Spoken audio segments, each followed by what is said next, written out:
noite a todos, sejam todos bem-vindos. Nessa noite que aqui nos reunimos para juntos encerrarmos oficialmente as atividades do mês espírita. Lembrando que a gente sempre fala assim que o dia do pai pode ser todo dia, o dia da mãe pode ser todo dia, Natal pode ser todo dia, se a gente quiser. Então, o mês espírita, ele pode ser todos os meses, se nós quisermos. E nesse mês, que tivemos tantos encontros, tantas trocas, tanto aprendizado, que possamos continuar trabalhando na união, na unificação de todos nós e do nosso movimento espírita.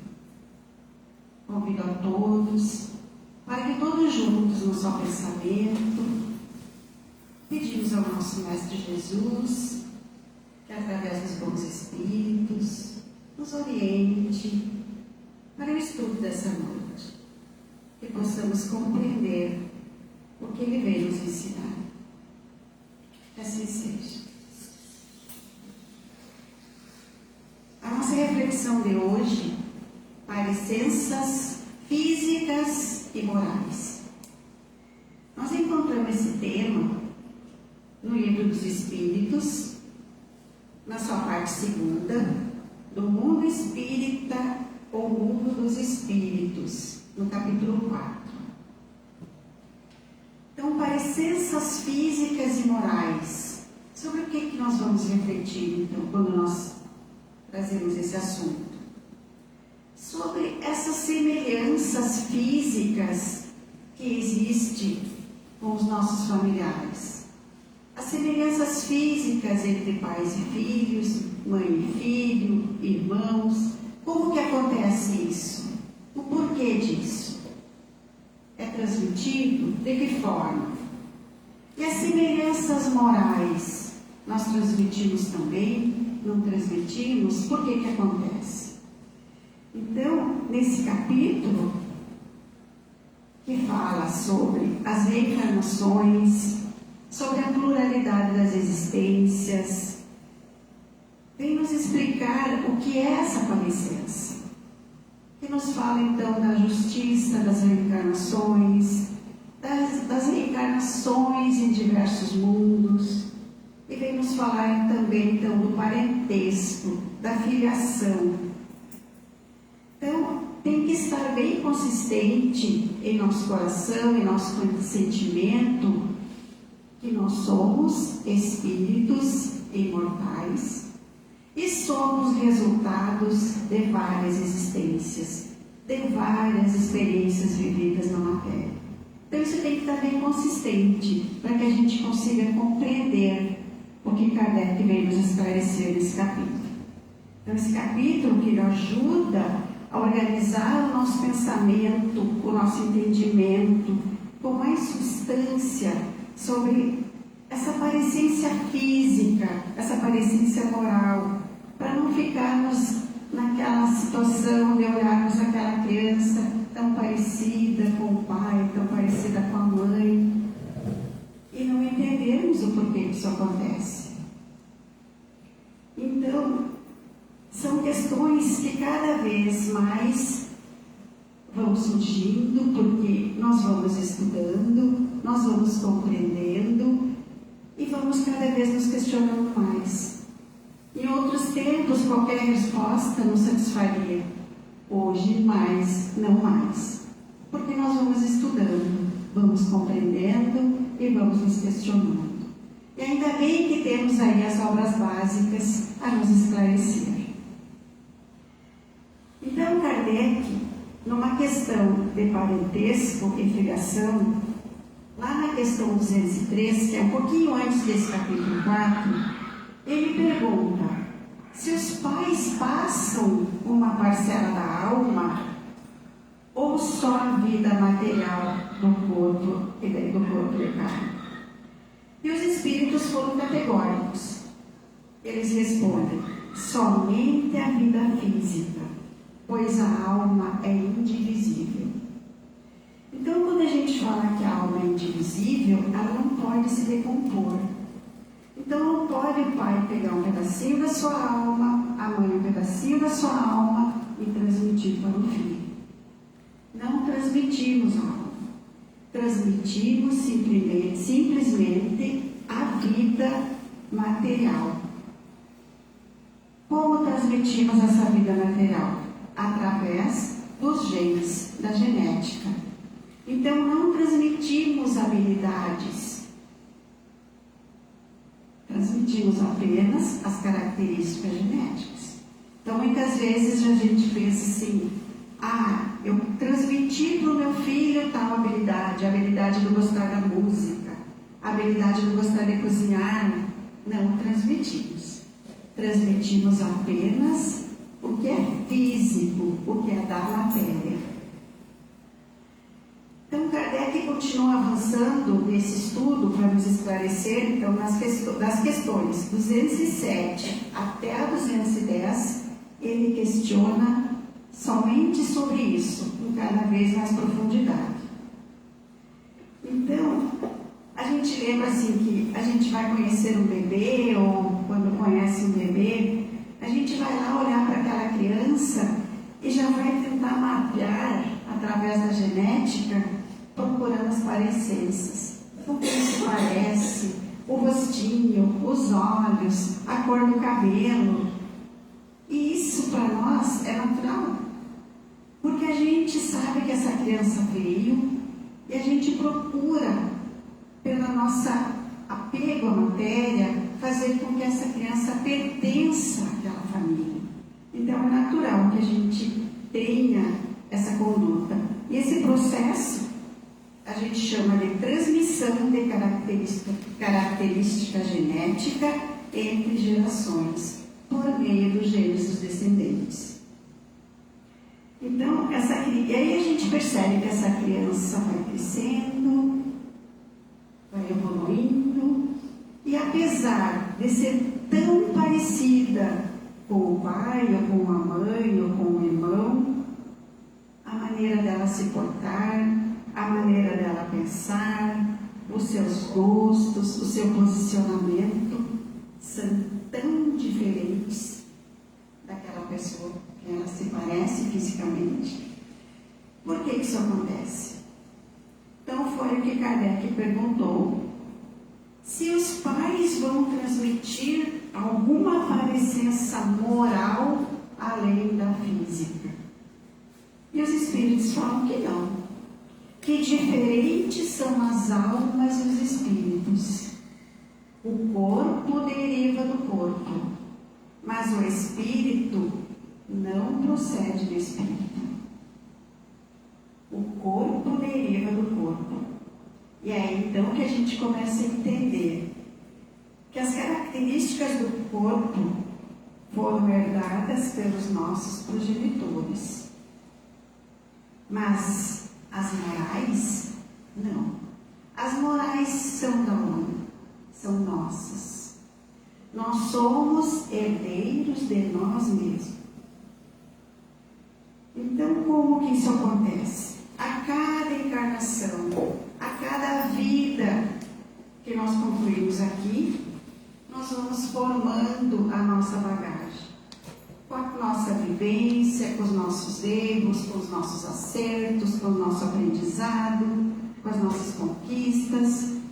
E essa malinha é nossa. A gente sempre fala assim, quando nós partimos daqui, nós não levamos nada.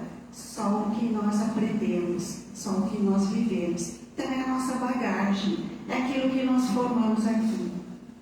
Então quando nós voltamos a reencarnar, é isso que nós trouxemos. Então nós não vamos herdar isso dos nossos antecessores. Isso vem conosco, é nosso. É a bagagem que nós estamos construindo.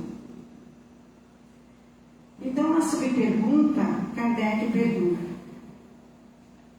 da onde se origina, então, essas semelhanças morais que existem entre os pais e os filhos? Porque muitas vezes nós vamos ver que, além das características físicas, aquele espírito se parece demais com seus genitores ou com seus irmãos, na maneira que pensa, na maneira que age, tem os mesmos gostos. Como que acontece isso se não herdou? Não foi herança genética, não foi herança ideal, mas como que acontece isso? Então, eles explicam que foi através da atração, da lei de afinidade. Então, eles dizem, é que uns e outros são espíritos simpáticos. Eles se atraíram reciprocamente pela similitude de gostos e pendores. Então, estamos falando aqui da lei da afinidade, da lei da atração. E nós já sabemos disso. Quando nós aprendemos lá o orar e vigiar, para nós vigiarmos os nossos pensamentos. Por quê? Porque os nossos pensamentos são energia. E eu vou atrair espíritos para conviverem comigo de acordo com o meu pensamento. Então, é a mesma forma. Se o espírito está na erraticidade, está planejando a sua reencarnação, ele tem uma habilidade, por exemplo, com a música. Então, ele pede para vir numa família onde ele possa desenvolver, continuar esse desenvolvimento, continuar praticando essa habilidade de que ele gosta. E ele tem esse merecimento.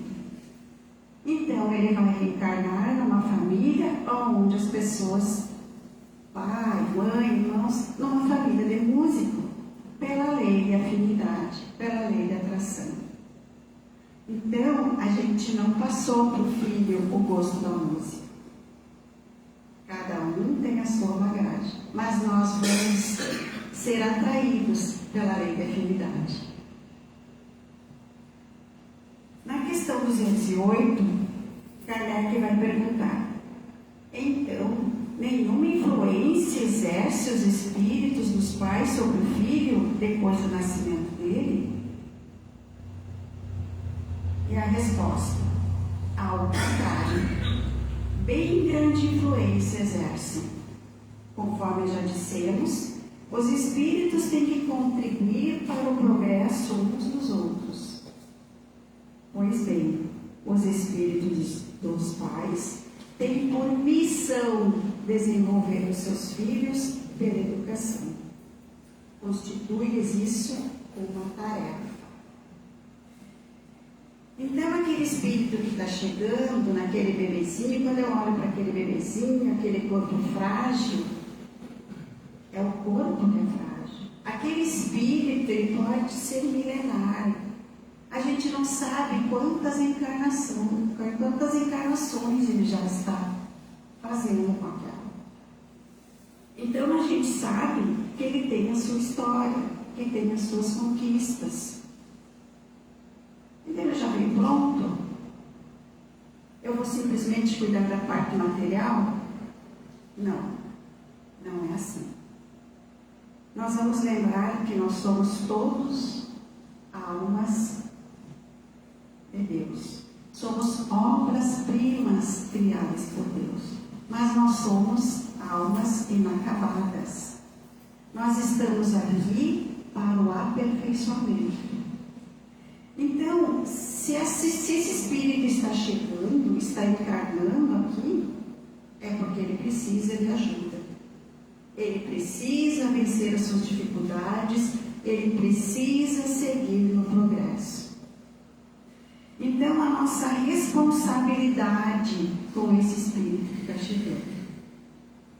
E essa responsabilidade fica muito clara aqui que não é só dos pais, é de todos nós. Todos nós temos responsabilidade com esse espírito que está chegando, seja pai, seja tio, seja avó, professores, todos nós. E nós vamos observar aí a importância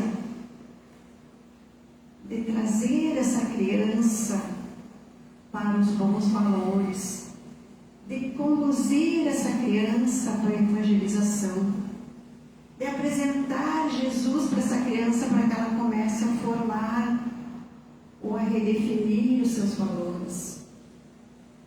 E é muito importante essa educação através do estudo, através da escola, através de todos os meios de educação. Mas temos que lembrar que o principal ensinamento que essa criança vai ter, que esse espírito vai ter, é o nosso exemplo. É a maneira como nós vamos estar conduzindo a nossa vida diante desse espírito. Porque nós vamos ser referência, nós vamos ser espelho, é onde essa criança, onde esse espírito vai se espelhar. Então essa história do faço o que eu digo e não faço o que eu faço, nós podemos enganar um outro irmão no carnal, mas nós não vamos enganar a nossa consciência. E sempre vai ser entre eu e Deus, e nunca entre eu e o outro. Então essa responsabilidade dos genitores, daqueles que estão com o espírito que está chegando, é muito grande. É uma missão. Não é simplesmente a parte material. Não é simplesmente o vestir, o agasalhar, o enfeitar, para satisfazer muitas vezes o nosso ego. Então é algo que exige de nós muita responsabilidade. Nós somos responsáveis pelo desenvolvimento desse espírito que está chegando. Nós não passamos para eles os nossos conquistas morais, mas nós orientamos para que ele siga o caminho, que ele possa se desenvolver de forma a melhorar-se moralmente. Vai depender das escolhas dele? Vai depender das escolhas dele. Mas muitas vezes a falta de orientação faz com que ele também se perca nas suas escolhas. Falando nessa lei de afinidade, Kardec questiona por que muitas vezes numa família bem estruturada, numa família unida, numa família de valores, recebe um espírito que é rebelde e que vai de contra todos os ensinamentos daquela família. É porque aquele espírito necessita reencarnar numa família de valores, numa família evoluída, para que ele possa aprender, para que ele tenha a oportunidade.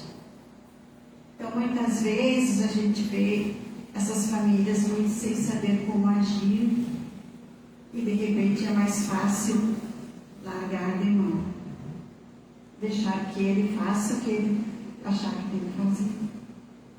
Então é responsabilidade nossa orientar esse espírito. É responsabilidade nossa insistir para que ele venha para o aprendizado, para que ele siga na senda do progresso. Assim como pode acontecer ao contrário, numa família desestruturada, numa família que não pensa no bem, vem um espírito que pensa totalmente ao contrário. Aí, ao contrário, esse espírito vem ajudar aquela família. Então, nós percebemos aí a perfeição da bondade divina, a perfeição da misericórdia divina, sempre nos auxiliando. E analisando com mais calma essa resposta dos espíritos, quando eles dizem assim, conforme já dissemos, os espíritos têm que contribuir para o progresso dos outros. Então nós vamos contribuir sempre, ou pelo menos devemos procurar contribuir sempre pelo progresso daqueles que convivem conosco, mesmo que não tenha parentesco familiar de sangue, porque nós temos a nossa família espiritual. Então aquele irmãozinho difícil lá, colega de trabalho, pensar o que eu posso fazer para ajudar. Aquele vizinho mais difícil, aquele relacionamento que não bate muito com aquela pessoa que se aproxima de mim, por que não bate? O que eu tenho que aprender com ele? Ou será que eu preciso ajudá-lo a compreender alguma coisa?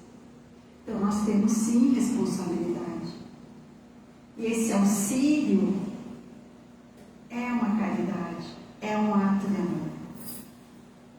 E nós sabemos que fora da caridade não há salvação. Então nós temos todos os dias a oportunidade de ajudar o Espírito.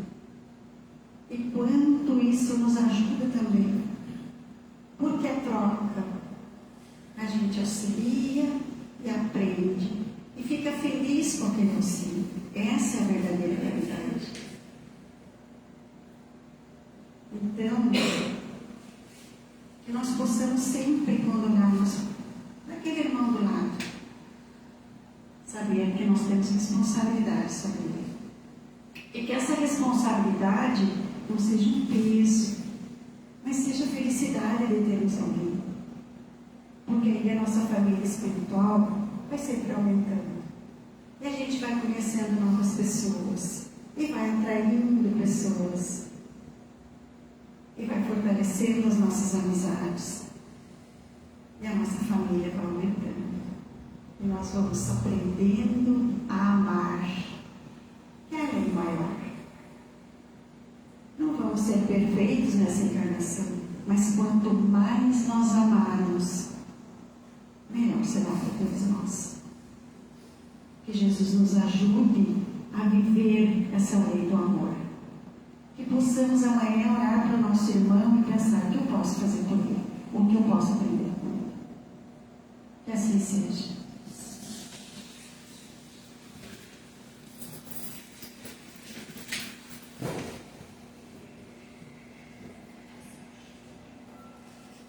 Vamos relaxando na nossa cadeira.